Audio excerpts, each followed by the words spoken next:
Assalamualaikum warahmatullahi wabarakatuh. Perkenalkan, saya Bang Joko dengan NIM A320200100. Di sini saya akan memberikan penjelasan terkait isu pendidikan yang berkaitan dengan anak yang menderita ketidakmampuan. Ketentuan hukum telah menyatakan bahwa sekolah harus melayani semua anak yang mengalami gangguan. Aspek hukum. Pada pertengahan 1960-an dan 1970-an, anggota Dewan Perwakilan Pengadilan Federal dan Kongres Amerika Serikat mengakui hak anak yang menderita gangguan untuk mendapatkan pendidikan khusus.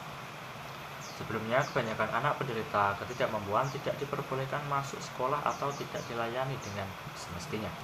Pada 1975, Kongres mengesahkan Public Law 94-142, Education for All Handicapped Children Act, yang mensyaratkan agar semua murid dengan ketidakmampuan ini diberi pendidikan yang tepat dan gratis.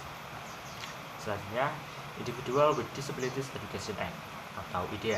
Pada 1990, Public Law 94-142 diganti menjadi IDEA.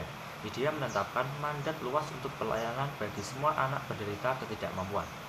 Mandat ini mencakup evaluasi dan determinasi eligibilitas, pendidikan yang tepat dan rancangan pendidikan yang disesuaikan dengan setiap anak atau Individualized Education Plan.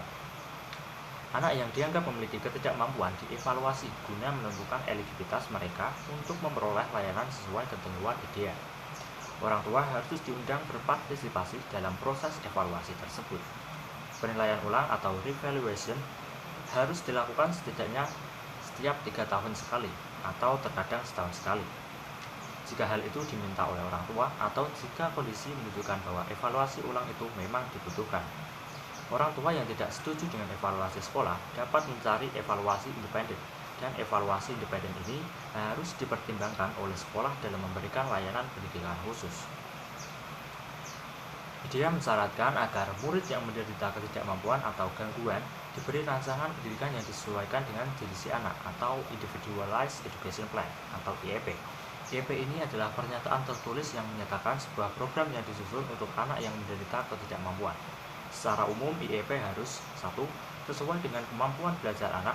2. Disusun khusus untuk memenuhi kebutuhan individual anak, tidak sekedar menyalin apa-apa yang sudah diberikan kepada anak lain. 3. Didesain untuk memberikan manfaat pendidikan. Pada 1997, dilakukan amandemen IDEA. Perubahannya antara lain penilaian atas dukungan perilaku positif dan perilaku fungsional. Dukungan perilaku positif difokuskan pada aplikasi intervensi perilaku positif yang tepat secara kultural untuk menghasilkan perubahan perilaku anak. Penilaian perilaku fungsional adalah menilai konsekuensi, apa tujuan dari perilaku, antecedent, apa yang memicu perilaku, dan setting kejadian dalam konteks perilaku terjadi.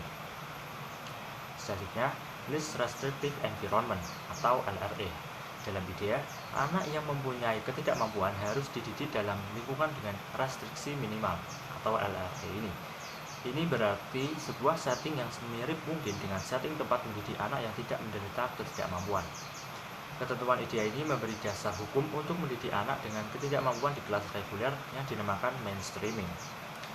Namun, setelah itu kini diganti dengan inklusi, yang berarti mendidik anak dengan pendidikan spesial di kelas reguler. Prinsip LRE memaksa sekolah untuk mengkaji modifikasi kelas reguler sebelum memindahkan anak dengan ketidakmampuan ke tempat yang lebih restriktif. Juga, guru kelas reguler sering kali perlu training khusus untuk membantu anak yang mengalami ketidakmampuan ini, dan lembaga pendidikan negara bagian diharuskan memberikan training semacam itu. Bagi banyak anak, inklusi di kelas reguler dengan modifikasi atau pelayanan tambahan adalah sesuatu yang tepat. Akan tetapi, beberapa ahli percaya bahwa program yang terpisah juga dapat lebih efektif dan tepat bagi anak penderita gangguan belajar. Riset terhadap hasil inklusi menunjukkan kesimpulan berikut ini. Pertama, kesuksesan akademik dan sosial anak. Hal ini lebih dipengaruhi oleh kualitas pengajaran yang diberikan kepada anak, seperti di kelas reguler, sumber daya, atau kelas pendidikan khusus. Kedua, anak dengan gangguan emosional berat lebih mungkin berhasil jika mereka berpartisipasi dalam pendidikan vokasional dan diintegrasikan ke dalam sekolah melalui aktivitas seperti olahraga. Ketiga, anak dengan gangguan pendengaran akan mendapat keuntungan akademik, namun dengan rasa penghargaan diri yang rendah jika mereka ditempatkan di kelas reguler. Keempat, anak dengan retardasi mental yang dapat dididik. Biasanya didefinisikan sebagai ber-IQ mulai dari 50-70 dan punya perilaku adaptif. Guru yang suportif, pengajaran yang kompeten, dan teman kelas yang suportif tampaknya akan banyak berpengaruh terhadap anak ini. Kelima, anak yang tidak mengalami gangguan tampaknya tidak terpengaruh secara negatif oleh inklusi anak dengan ketidakmampuan di kelas reguler selama diberikan pelayanan yang suportif. Selanjutnya adalah penempatan dan pelayanan. Penempatan anak dengan ketidakmampuan ini disusun dari tempat yang kurang restriktif sampai ke yang paling restriktif. Pertama, kelas reguler dengan dukungan pengajaran tambahan di kelas reguler. Sebagian waktu dihabiskan di ruang sumber daya. Kedua, penempatan full-time dalam kelas pendidikan khusus. Ketiga, sekolah khusus. Keempat, instruksi rumah. Kelima, instruksi di rumah sakit ataupun institusi lain. Pelayanan untuk anak dapat disediakan oleh guru kelas reguler, guru sumber daya, guru pendidikan khusus, konsultan kolaboratif, profesional lain, ataupun tim interaktif. Pertama, guru kelas reguler. Dengan meningkatnya inklusi, guru kelas reguler bertanggung jawab memberikan lebih banyak pendidikan anak yang menderita ketidakmampuan belajar ketimbang di masa lalu. Kedua, guru sumber daya bertugas meningkatkan anak-anak dalam kemampuan membaca, menulis, ataupun matematika. Ketiga, guru pendidikan khusus. Bidang paling sering ditangani adalah bidang membaca. Dan klasifikasi guru pendidikan khusus yang paling lazim adalah guru anak-anak yang mengalami gangguan belajar. Keempat, pelayanan terkait antara lain asisten guru, psikolog, konselor, pekerja sosial sekolah, perawat, dokter, terapis, dan terapis fisik, serta spesialis guru bicara dan mendengar seperti audiologis. Selain itu, pelayanan transportasi juga disediakan jika diperlukan. Kelima, konsultasi kolaboratif. Para periset telah menemukan bahwa konsultasi kolaboratif seringkali menguntungkan anak dan meningkatkan keahlian dan sikap mereka terhadap guru. Konsultasi kolaboratif mendorong tanggung jawab bersama dalam perencanaan dan pembuatan keputusan. Terakhir, tim interaktif. Anggotanya adalah kalangan profesional dan orang tua yang bekerja sama untuk memberikan pelayanan langsung dan tidak langsung kepada anak. Selanjutnya, orang tua sebagai mitra pendidikan. Pendidik dan peneliti semakin mengakui pentingnya guru dan orang tua untuk bersama-sama membantu pembelajaran siswa yang menderita ketidakmampuan. IDEA mewajibkan partisipasi orang tua dalam pengembangan program pendidikan untuk semua anak yang menderita ketidakmampuan. Selanjutnya adalah teknologi. IDEA termasuk amandemennya pada 1997 menyatakan bahwa perangkat teknologi bisa disediakan untuk murid penderita ketidakmampuan demi memastikan pendidikan yang gratis dan tepat.